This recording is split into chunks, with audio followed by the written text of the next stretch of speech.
Someone who can help us delve deep into those numbers, Kathy Fettke, the CEO and founder of Real Worth Network. Kathy, it is so good to have you back here with us today, Skyping in from LA. Thanks very much. Thank you. Kathy, let's get straight to the numbers. Taking a look at April, what gives us or gives you reason for optimism?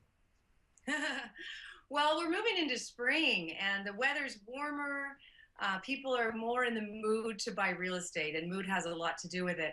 It was a very cold winter, the coldest winter on record for many areas. So now the sun is out, the job market's improving in a lot of areas, and I think we're going to see more buyers out there.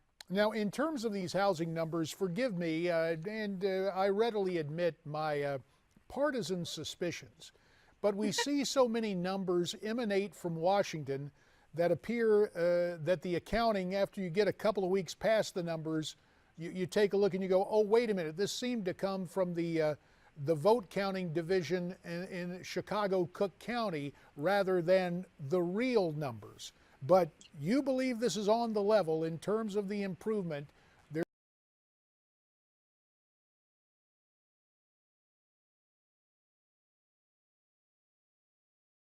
In the spring. Well, I can just tell you that we have a lot of boots on the ground. Our company, Real Wealth Network, has affiliates all across the country, and they tell us what's going on out there. And it's the same story in most markets where, multiple offers and the good properties go quickly, so quickly that first-time home buyers are having a real difficult time getting them over investors who are paying cash. That's really one of the big stories we had, that in Q1, cash buyers were at all-time highs at 43% on average, but in Florida alone, 75% on average cash buyers. So it's a frenzy out there. Well, but as you're mentioning, that frenzy seems to be led not by home buyers who might be moving in, but by investors here. And what does this portend? You said it's tough for first-time home buyers, but as you see these real estate investment trusts and other investor entities buying up these homes, what does that portend for families just trying to find a better place to live? Well, it's actually very frustrating for first-time home buyers, because in a lot of U.S. markets, it's still cheaper to buy the property, to own the property, than to rent it, and yet they're getting bid out by the cash buyers. Now that, again, the mood has changed about real estate and headline news is fairly positive, people from all over the world are coming in to buy real estate because in many parts of the country, it makes great cash flow. And for many foreign buyers, it's a great safe haven for their money. So there's a lot of competition. I think the reason the first-time home buyer numbers are low is simply that they've got FHA loans generally with very low down payments, and sellers would rather take cash. Well, we take a look at this, and obviously there you are in LA, but a lot of what happens in Washington, D.C. can influence the housing market nationwide. Earlier this month, the new chair of the Federal Reserve, Janet Yellen, met with the Joint Economic Committee on Capitol Hill, the JEC, comprised of members of both the House and the Senate. Chairman Yellen discussing the recovery of the economy. Here is what Janet Yellen had to say about the housing market. With the harsh winter behind us, many recent indicators suggest that a rebound in spending and production is already underway, putting the overall economy on track for solid growth in the current quarter. One cautionary note, though, is that readings on housing activity, a sector that has been recovering since 2011, have remained disappointing so far this year and will bear watching. And Kathy, we have a situation where yesterday Fannie Mae and Freddie Mac announced they were cutting their forecasts for the housing market's performance this year, as well as in 2015.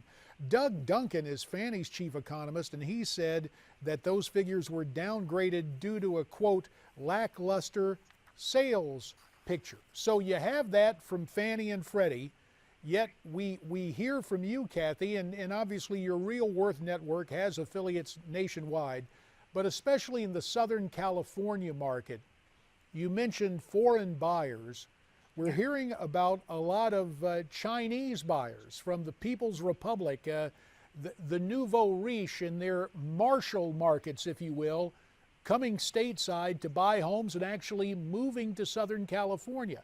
So you have the paradox of domestic home buying down for American families, but the combination of the attraction of this investment to international customers and the international customers' financial wherewithal to come in and buy homes in Southern California. Kathy, if you had to rank the home buyers in Southern California by nationality, where are they coming from internationally to the market in which you live? Well, you nailed it. I mean, the Chinese really they're buying up.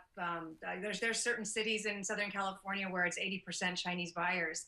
They tend to like to be in areas where they know, they've got schools and there seems to be a little bit of segregation happening with different buyers from around the world coming in, but they're coming from everywhere. I think really the consensus has been, and I've seen this over what was really one of the worst recessions that I've certainly ever seen and that many of us have ever seen, that people didn't know where to put their money. And hard assets tend to feel more safe. You can touch it and feel it and drive by it and live in it. And so people from all over the world were putting their money in U.S. real estate and still are as a safe haven. We've even got billionaires here in Malibu, where I live, and they're buying up oceanfront property here and just sitting there vacant, just to have a safe place to put it, because there's not much new waterfront land here in California. Yeah, the old joke is, with the exception of Holland, there's no new land being manufactured. I'm not sure that the Dutch are in that business anymore the way they used to be historically in terms of their canals and draining the water off of the land. But in all sincerity, we got this assessment from Fannie and Freddie saying, hey, the market is rough, lackluster sales picture. Do you put a lot of stock in that evaluation from Fannie's chief economist? Because it seems to be at variance with what you and the Real Wealth Network see right now at this point in the housing market. Well, the country is huge, and there are thousands of different markets all operating very, very differently, and it's always that way. When the coastal markets, the high-priced markets, are in boom mode, which they are right now, you tend to see the Midwest slow down a little. At some point, California is going to become, and the other high-priced markets, coastal markets, are going to become completely unaffordable. And then what? That's when the Midwest will start to grow, because companies will have to move. Employees won't be able to afford to live in the high-priced market. So you're going to constantly be seeing this ebb and flow. And so, no one can deny that the coastal markets are on fire, and it's very, very difficult to even, get an offer accepted. Believe me, I've been trying all over the place.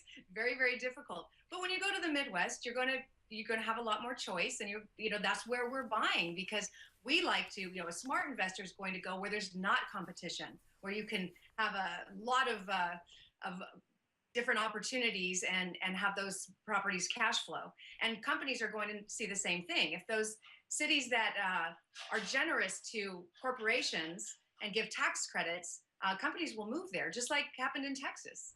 Well, we've been talking about that earlier, but we have about a minute left. You seem to be describing a situation that leads again to the inevitable bubble in the housing market. Is that part of the future and just inevitable? We have had such a manipulated economy, it's going to be very difficult to know what really happens over the next 10, 20 years with trillions of dollars being poured into the economy, brought out of thin air. So I do believe there will be inflation, and it will be massive, and home prices will continue to rise in certain areas where there are jobs. So that's the key. Where jobs are, people go, and they need housing. But do I think there's a bubble? Yes. I'm very concerned that people are making really crazy decisions right now. I see them all the time. I tell them, we have a hotline. Please call us. Don't do anything stupid. We'll take 5 minutes to look at what you're doing and tell you right off the bat, don't do it or do it, because we're seeing people literally paying $500,000-$600,000 over asking price. Whoa, that is something. Kathy Fettke, will have to leave it right there. As founder and CEO of the Real Wealth Network, You're talking real money about these homes, and we appreciate your perspective. When we come back, F. Lee Bailey and more. Stay with us.